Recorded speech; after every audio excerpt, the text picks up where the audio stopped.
Di ko gets yung mga magulang dito sa Pilipinas na English yung ginagawa nilang main language ng kanilang mga anak. Okay, gusto mo marunong mag-English, pero hindi mo tinuturuan mag-Tagalog. Nasa Pilipinas ka, Tagalog lahat ang nandito. Kapag pasokan sa school, hirap na hirap ang mga bata na mag-adjust kasi nga hindi sila nakakaintindi ng Tagalog. Kung gusto mo mag-Inglesero o Inglesera ang anak mo, turuan mo din sila mag-Tagalog para hindi sila mukhang tanga na hindi nila naiintindihan yung mga nagtatagalog. Wala namang nakalagay na hindi dapat marunong mag-English, di ba? Nandun na ako.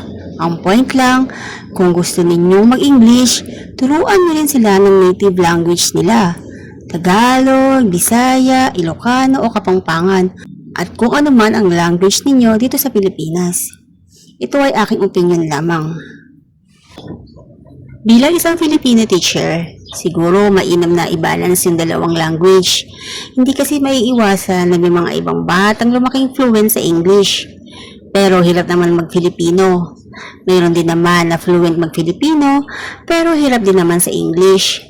Siguro para sa akin, sapat na maging articulate yung bata sa dalawang lingwahe. Yung kaya nila maipagsabayan sa paikipagkomunikasyon, mapa-English man ito o Filipino. Sa tindi ngayon ng kompetisyon, advantage talaga na marunong mag-English ang ating mga anak. Kapag naghanap nila ng trabaho at ang mga kasabayan nila ay puro nagaling mag-English, paano na lang yung mga anak natin kung sila ay hindi marunong man lang magsalita ng English ng dire-diretso o makaintindi?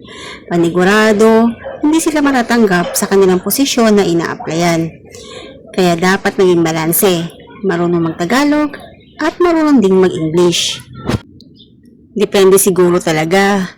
Yung anak kong bunso, hindi namin kinakausap na English. Pero dahil sa pananood niya, ayun, nakasanayan niya. Tagalog gamit namin dito, pero English siya kung mag-respond. Okay na rin kasi sanay na siya sa both language. Same sa kuya niya. Lagi pa kami nag-uusap ng Tagalog dito dahil hindi rin naman kami sanay na mag-English.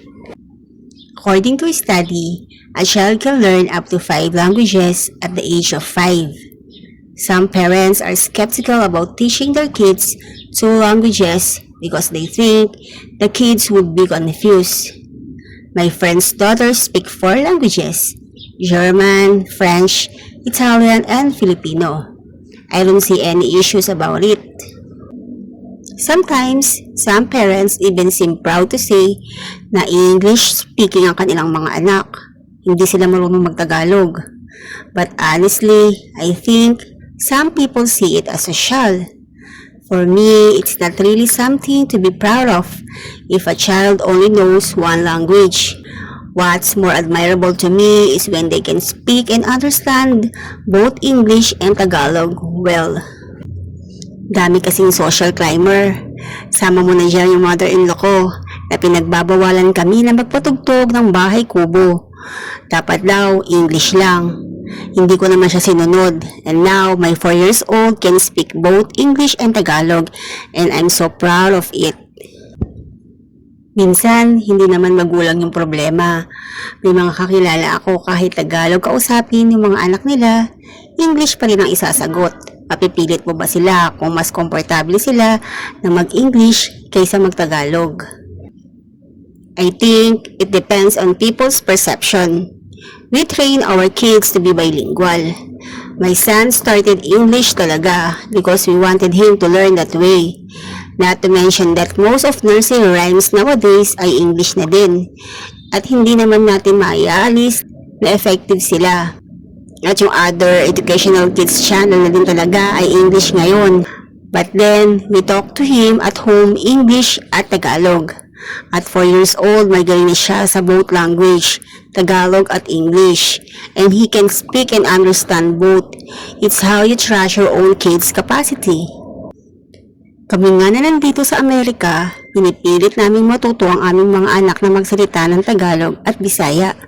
Para naman pagdating namin sa Pilipinas ay hindi sila mukhang tanga kapag sila ay tinatanong. Yes, advantage talaga na marunong ang anak natin na mag-English. Pero dapat pagpalin natin kalimutan na matuto silang mag-Tagalog. Dahil pag yan ay pumasok sa isang public school, Maaaring maging dahilan pa ng bullying ang pagiging Inglesero niya. Dahil nga karamihan sa mga nag-aaral sa government o public school ay puro Tagalog ang kanilang salita.